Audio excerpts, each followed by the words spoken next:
is 4:35 in the afternoon. Atay mo yung apat.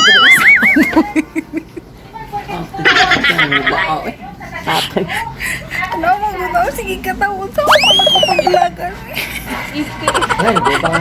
Ay, sige ganyan. Yahoo! So guys, uwi na kami maya-maya. Kasi alas 4 na ng hapon.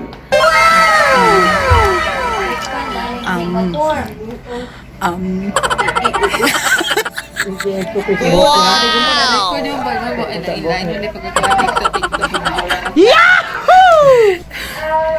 Natatawa ako sa sarili ko kasi first time ko kasi ginawa to. So, hindi ko pa alam kung anong gagawin.